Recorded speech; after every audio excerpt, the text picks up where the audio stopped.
Bellator 270. Pitbull versus Queally 2. Weigh-in recap show, full card predictions, and the betting breakdown. Looking forward to this Bellator card. Let's talk about it once again. Smash that like button and subscribe if you guys are new to the channel. Do have some cancellations, unfortunately, and one opponent switch for a heavyweight fight of the night. We'll get into it all. Let's start it off in the first fight of the night. Debuting, guys, Stefan Costello versus Yusuf Nazokatov. Well, in this matchup earlier in the week, we had Costello. My pick hasn't changed here after seeing the guys on the scales. You know, with Costello, you get a pretty well-rounded game for an amateur, decent wrestling skills, and he mixes it up with a solid kickboxing base. His pressure on top is good, and on the opposite side, Yusuf, not a bad fighter, a good athlete, has a YouTube channel where he does like athletic stuff. Now, granted, from what I've seen, does fight a bit recklessly, though he'll let the hands fly. I feel like in this matchup, Costello should win it by a decision. It's one that I just don't even like to consider touching. It's between debuting fighters, and that's just not a smart move betting-wise. Minus 186, plus 169 if you had to bet it, and you were like, I'm definitely doing it. Maybe you could go over 1.5, minus 225. I think Costello decision, plus 165, but not going to be touching it on my end, especially these debuting guys. That's just how you potentially burn money here. But for the prediction, Costello for the W. Next fight, Junior Morgan, Darragh Kelly. I'm actually really excited to see Darragh's skill set in the pro ranks, especially against a lanky guy like Junior Morgan. Good lightweight matchup. I had Kelly earlier in the week. I still have him after seeing them face off. You know, Junior Morgan does have a tricky kickboxing game, and you can see in the face-off, he has some reach. He's going to have an advantage in that department. He's got solid straight punches, decent kickboxing from range. Kelly, I feel like his stand-up game is solid enough to compete with Morgan, but when he gets a hold of him and gets him to the floor, there will be a level difference. I think Darragh Kelly gets a submission in the second round here. Looking at the betting odds, he's huge favorite, minus 455, plus 461. If you had to prop it up, the one that I like to most is Kelly win inside distance. That's minus 140. It's a debuting guy. Not an awful bet because he is a solid prospect, but still the money line value is shite there, so I wouldn't touch it. And the prop really has no strong upside. So another fight that I think you really can skip on, but if you had to bet, inside distance is the prop. The next fight of the night, Danni Neilan versus Audrey Kerouche. So in this matchup, both girls looked about similar size. You know, obviously a little bit of a height difference there with Neilan in that favor. The scales didn't change any thoughts going through my mind with this bout. It's Danni Neilan's fight if she fights to the proper game. I feel like her striking is a little bit awkward and wild, but as is Audrey Kerouche's. I feel like Neilan will look to get this fight to the floor. She'll get top position potentially and control. I feel like we're going 3 rounds here. It's women's strawweight action. It's a low-level women's strawweight action. Don't touch the bet. Don't. But Danni Neilan for the win. The odds of it, though, ugly, ugly, ugly. Minus 549, plus 472. I like Neilan wins by decision. Neilan to win a decision is plus 105. Over 1.5, minus 240. Fight goes the distance, minus 115. These are just lines that I don't want to touch. Lower level fights, but if you are going to touch it, then Neilan for the win by a decision in this matchup. Both guys on the scales, both ladies on the scales looking perfectly fine. No change. Nicolò, Solli versus Bobby Pallett. Pallett, incredible shape. Soli's not in bad shape either. Pallett, I think, is going to be a potential problem for him here. He's a real prospect at 5-0. So Solli moving up a weight class. I got Pallett still. That's the pick earlier in the week. That's what we're going with here. I don't think that anything changes from the face-off besides, you know, it's fight time. We're getting closer to this bout. I think Pallett has a good game. Kickboxing is solid with good forward pressure style. Avoid awkward positions on the ground with Nicolò because his jiu-jitsu solid. He's slick on the mat. He's good off his back. He'll throw up a lot of attempts. If Pallett is smart, he can definitely win this matchup. Standing up, he should have power advantage for sure. Then he wins by KO in the second round over Nicolò Solli here. Let's see. Pallett, he's a minus 264 favorite. I like the inside the distance. It's the most likely method of victory, I believe. Plus, excuse me, that's for Solli. Pallett, plus 100. Plus 100. High likelihood of a Pallett win. He's more of a parlay edition. And I do feel like he definitely gets it done against the plus money dog here, especially with that size advantage. Just avoid the awkward grappling positions. Don't get caught on the ground too much with Solli. And if he does, I still think he'll have the strength to be able to fend off attacks, but you never know with good jiu-jitsu practitioners off their back. You could get caught in something, but Pallett should get the W. The next one, this is a change of opponents for Gokhan Saricam. Gokhan Saricam takes on Charlie Milner now.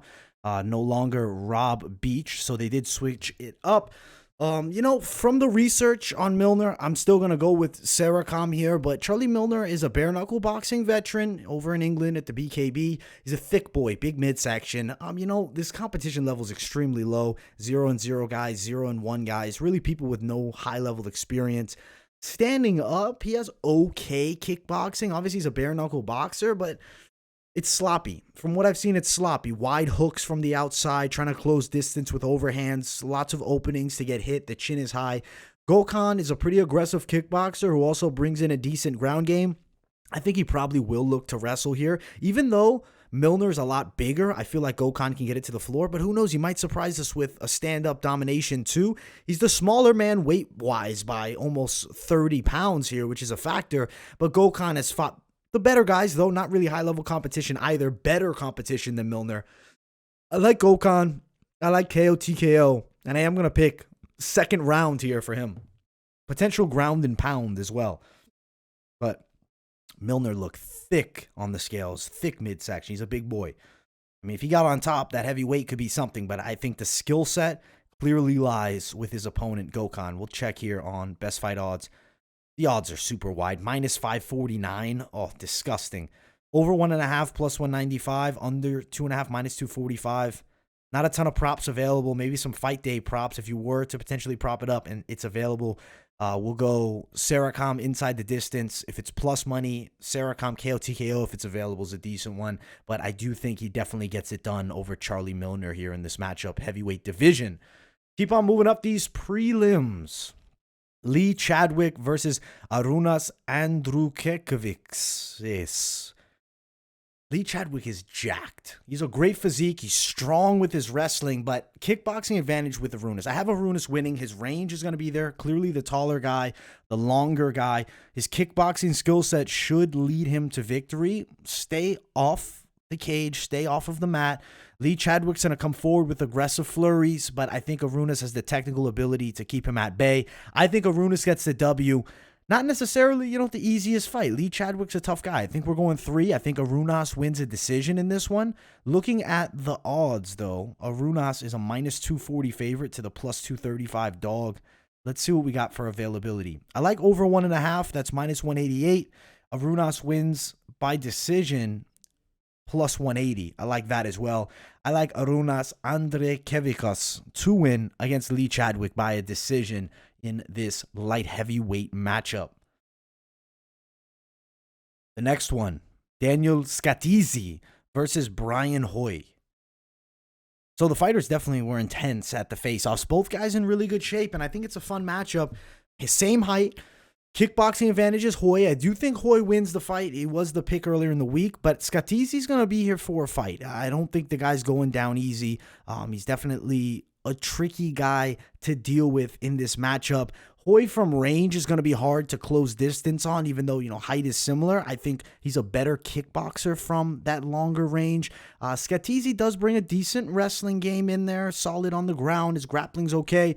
On the opposite side, Hooi, though, southpaw, and granted, that could be a potential advantage, right? Talented kickboxer out of the southpaw stance against Scatizzi, who's okay with the stand-up game, but maybe we'll want to get this fight to the ground more. He does have decent submissions, but I think Hooi gets through him here, and I think he stops him in the third round. I got Brian Hooi KO TKO minus 205 plus 205.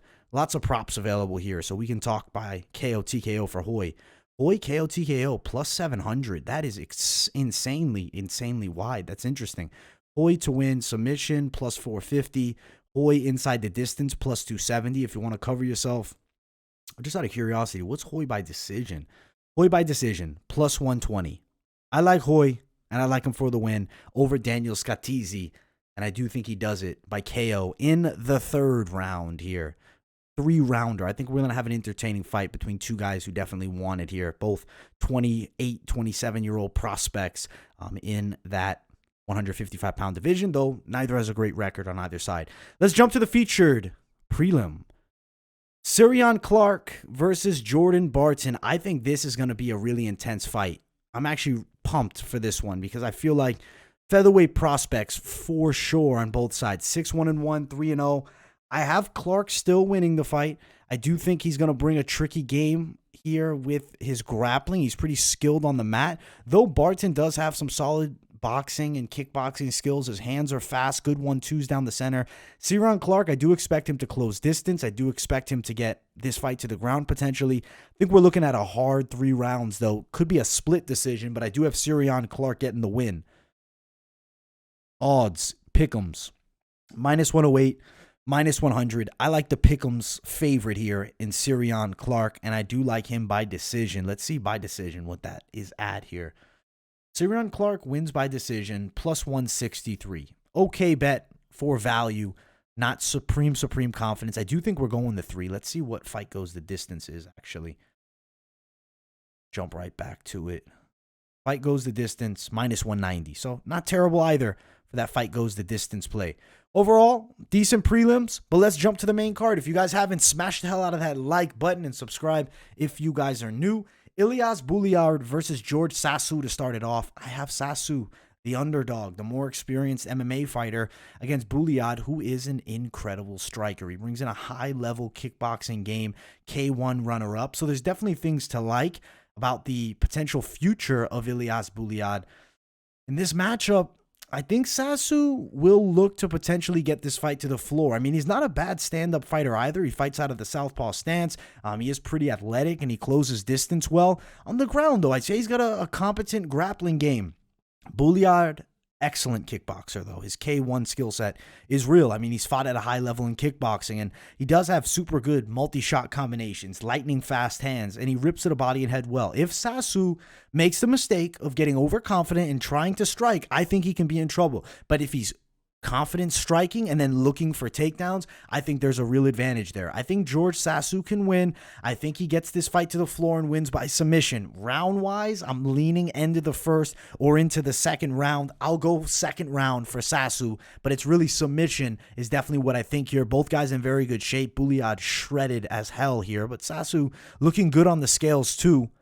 The odds, Bulaid -205, Sasu +180. I like Sasu win by submission. Let's see where that's at. +640. Great value there. Sasu wins by submission, +640. That is what I like in this matchup. And we do have the image from the face-off here, which I will bring up right now. Let me grab that for you guys. Ooh, as we just made everything disappear. Here we go. All right. We got the face-off coming. There is Sasu. There is Bulaid. Well, guess not yet. There it is. You see the shreddedness of Bulaid, and then you see Sasu here in solid shape as well. I like Sasu for the upset. I'm going with the dog in this matchup in our first fight on this main card. Should be a fun one. And yeah, Sasu wins by submission. +640 would be the prop, and it's a good Hail Mary prop too if you're looking to sprinkle something down. George Sasu over Ilias Bulaid by upset. Next one, featured bout of the night. Daniel Weichel versus Pedro Carvalho. Carvalho a little bit taller. Good little face-off. It was intense. They're ready to go. I like Weichel. I think Weichel's skill set overall, he's more well-rounded. He's shown durability in fights against top-level guys, and he's also a pretty technical kickboxer. Pedro is a smooth striker. He's comfortable out of both stances, and he does have a nasty submission skill set and excellent kicks. I mean, on the ground, he can mix in his submissions and chain them well, and also, I mean, from kicking range, he does bring some real fast kicks. On the opposite side, though, Weichel, I just see him as the more well-rounded guy. He's patient, higher level of experience, longer time fighting at the top. I mean, over 50 professional bouts for him. He still looks good when he goes out there, even at the age of nearly 37 in this featherweight division. I like Weichel win by a decision in this matchup. We'll pull up the face-off between these two and see how they look. All right, let's get it. There's the face-off. You see a little bit of size advantage for Pedro, but not much. A little taller. Both guys in good shape. I think Weichel gets it done. More well-rounded for the win. Daniel Weichel. Looking at the betting odds, he's a minus 214 favorite to the plus 192 underdog. Weichel to win by a decision, plus 140. That's decent. Plus 140. I like Weichel decision, plus 140. Fight goes the distance, minus 175, but I'll go Weichel wins by decision at plus 140 there. I like Daniel Weichel, favorite, to get it done. The next matchup on this card is a damn good one. James Gallagher, Patchy Mix. Patchy misses weight. That does not look good, and he didn't look extremely shredded. We'll pull up the face-off between these two. Gallagher in very good shape, on weight. No issues for him on the scales. Let's see here. There's the face-off. The guys are ready to go. I mean, both, fairly lean, but Mix coming in overweight. Little bit bigger guy. He's got a slight height advantage and reach advantage, wrestling advantage. Now, this weight is concerning me. I like the underdog James Gallagher to win. I picked him to win the fight. Seeing the weight miss really does concern me, though, because Patchy Mix in those wrestling situations, I mean, cutting, 2 pounds off of the weight cut, that's going to be a factor. That's 2 pounds he didn't have to drain off of himself. Definitely a strategic move, one that he could potentially win the fight with superior strength in grappling situations. It concerns me. Do I want to switch the pick completely? I'm saying this, low confidence James Gallagher underdog. I originally had Patchy Mix getting choked out. I'm concerned now, and if Patchy Mix wins the fight, I'm not going to be shocked here. I don't want to go against my dog because I obviously saw something with the skill set of Mix, on the ground and Gallagher on the ground, and Gallagher to be able to lock something up. I'll stick with Gallagher, but the confidence has dropped. It definitely has. The weight miss concerns me as far as the size differential, even just slightly. Plus 319, though, so it's a juicy bet, especially if you're not throwing a ton at it. If you went Gallagher to win by submission, what's our value? Gallagher wins by submission, plus 724. I'll pick plus 724 is the bet to play. It's a good underdog. It's a potential underdog, but it's a damn hard fight. Mix could definitely pull it off. I like James Gallagher. Underdog. Upset. But the weight miss is concerning. It definitely is. But we'll go Gallagher. Now, main event of the evening. Exciting one. If you guys haven't, smash the hell out of that like button, subscribe if you guys are new to the channel, and let's talk about this main event. It's Peter Queally versus Patricky Pitbull 2. The rematch. They just recently fought, and it was a Queally win. And in the first bout, I actually had Queally as an underdog. Looking at this time, though, the wrestling was clearly an advantage for Patricky. I like Patricky to pull it off in this one, but he needs to fight smart. He's an explosive striker, certainly. Taller guy, Peter Queally, does have a good stand-up game too and known for durability. I don't think Patricky can just go out there with the intention of, I'm knocking this guy out. This is not a guy that goes out. This is a guy that sits in there and takes your best shots. He's a tricky opponent. Not a significant size difference, but you can see slight advantage in the height for his opponent, Peter Queally here. 74.5 to 71-inch reach, so that's a 3.5 advantage. Look to wrestle. I think Patricky's coming in with a smart game plan. I think he's going to exploit the tools that he has the advantage in. I think he needs to do that. Get this fight to the floor, work your wrestling, work your top positioning, get control of Peter Queally, and then maybe you strike later. Mix in the striking, but don't just look to brawl with Peter Queally because he is a brawler and he could definitely win. I'll pick Patricky Pitbull wins by decision with a game plan that surprises a lot of people, mixing in the wrestling. It's for a title, and he needs to fight smart. I think he has the cardio to go the 5, but he really needs to mix in that wrestling game so he doesn't just sit in there and brawl, potentially get caught by something big. He's a minus 200 favorite now to Peter Queally at plus 196. Obviously, I think Patricky is the more skilled guy, but it's going to be fighting with the skilled game plan that leads him to the victory. Over 2.5, minus 155, fairly likely. Pitbull wins by decision. By Fieri, by decision, is sitting at, if we can find it here, plus 248 for Pitbull by decision. I like that one. I'm going to go plus 248. For that, Queally KO TKO, upwards of plus 600. Wouldn't be a bad bet either. I like Pitbull, but Queally's a tricky out. And he really needs to fight smart. I can't see Pitbull going nuts here. He shouldn't. He'll run into real trouble against Peter Queally. Now, I do want to give you guys a potential parlay to send you off with here with Bellator. Who are some guys that we want to potentially add to the mix. Maybe play. Well, I like Weichel as more of a certain play. The next guy that I want to add in here, see what Gokhan brings us. Minus 148 if we added Gokhan. Those would be like the two locks if you're looking to get okay money, but it's not fantastic by any means. And the odds are ugly for a lot of these Bellator fights. It's just unfortunately how it goes, man. We have ugly betting odds for the undercards. That's just how Bellator is known for. I mean, maybe you want to go George Sasu, Daniel Weichel. That would be the riskier two-fighter play that you're going to cash nicely on, and I think it really could come through. And, I mean, it saves you some time. Maybe you lose with Sasu, and then you want to just rebet Weichel straight at minus 240 and make your money back. Let's see, is there anybody else, though, that we could add with Weichel? I do like Hooi's chances. It'd be minus 206, or excuse me, minus 106. We added in Sasu, boy. Let's see.